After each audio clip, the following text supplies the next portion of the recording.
सोमवार व्रत की विधि तथा व्रत कथा।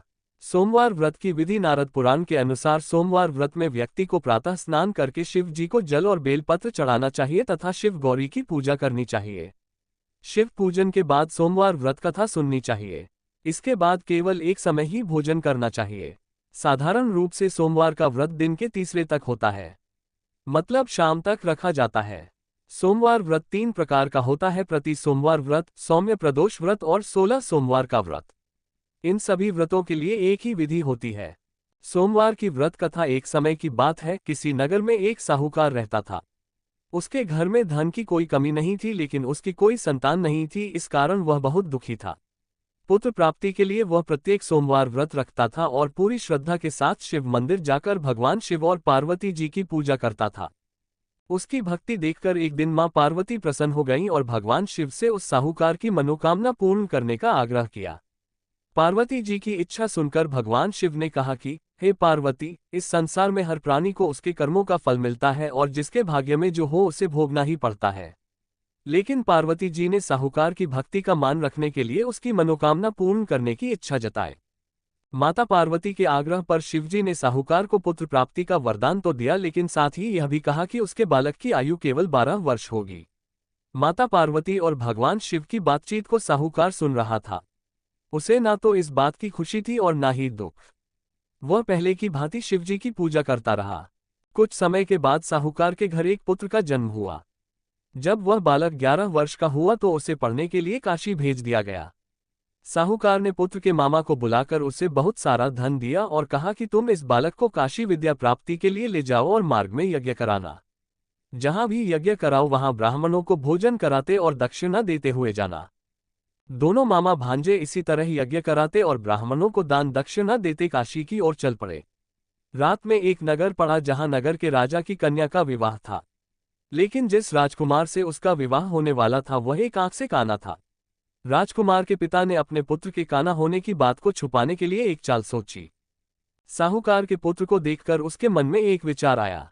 उसने सोचा, क्यों न इस लड़के को दूल्हा बनाकर राजकुमारी से विवाह करा दूं। विवाह के बाद इसको धन देकर विदा कर दूंगा और राजकुमारी को अपने नगर ले जाऊंगा। लड़के को दूल्हे के वस्त्र पहनाकर राजकुमारी से विवाह कर दिया गया। लेकिन साहूकार का पुत्र ईमानदार था। उसे यह बात न्यायसंगत नहीं लगी। उसने अवसर पाकर राजकुमारी की चुन्नी के पल्ले पर लिखा कि तुम्हारा विवाह तो मेरे साथ हुआ है, लेकिन जिस राजकुमार के संग तुम्हें भेजा जाएगा वह एक आंख से काना है। मैं तो काशी पढ़ने जा रहा हूं। जब राजकुमारी ने चुन्नी पर लिखी बातें पढ़ी तो उसने अपने माता पिता को ये बात बताई। राजा ने अपनी पुत्री को विदा नहीं किया, जिससे बारात वापस चली गई। दूसरी ओर साहूकार का लड़का और उसका मामा काशी पहुंचे और वहां जाकर उन्होंने यज्ञ किया। जिस दिन लड़के की आयु 12 साल की हुई उसी दिन यज्ञ रखा गया। लड़के ने अपने मामा से कहा कि मेरी तबीयत कुछ ठीक नहीं है। मामा ने कहा कि तुम अंदर जाकर सो जाओ। शिवजी के वरदानुसार कुछ ही देर में उस बालक के प्राण निकल गए। मृत भांजे को देख उसके मामा ने विलाप शुरू किया। संयोगवश उसी समय शिवजी और माता पार्वती उधर से जा रहे थे। पार्वती ने भगवान से कहा, स्वामी, मुझे इसके रोने के स्वर सहन नहीं हो रहा। आप इस व्यक्ति के कष्ट को अवश्य दूर करें। जब शिवजी मृत बालक के समीप गए तो वह बोले कि यह उसी साहूकार का पुत्र है जिसे मैंने 12 वर्ष की आयु का वरदान दिया। अब इसकी आयु पूरी हो चुकी है। लेकिन मातृभाव से विभोर माता पार्वती ने कहा कि हे महादेव, आप इस बालक को और आयु देने की कृपा करें, अन्यथा इसके वियोग में इसके माता पिता भी तड़प तड़प कर मर जाएंगे। माता पार्वती के आग्रह पर भगवान शिव ने उस लड़के को जीवित होने का वरदान दिया। शिवजी की कृपा से वह लड़का जीवित हो गया। शिक्षा समाप्त करके लड़का मामा के साथ अपने नगर की ओर चल दिया। दोनों चलते हुए उसी नगर में पहुंचे जहां उसका विवाह हुआ था। उस नगर में भी उन्होंने यज्ञ का आयोजन किया।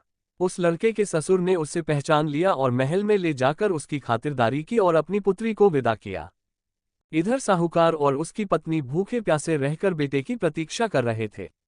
उन्होंने प्रण कर रखा था कि यदि उन्हें अपने बेटे की मृत्यु का समाचार मिला तो वह भी प्राण त्याग देंगे, परंतु अपने बेटे के जीवित होने का समाचार पाकर वह बेहद प्रसन्न हुए। उसी रात भगवान शिव ने व्यापारी के स्वप्न में आकर कहा, हे श्रेष्ठी, मैंने तेरे सोमवार के व्रत करने और व्रत कथा सुनने से प्रसन्न होकर तेरे पुत्र को लंबी आयु प्रदान की है। इसी प्रकार जो कोई सोमवार व्रत करता है या कथा सुनता और पढ़ता है उसके सभी दुख दूर होते हैं और समस्त मनोकामनाएं पूर्ण होती हैं।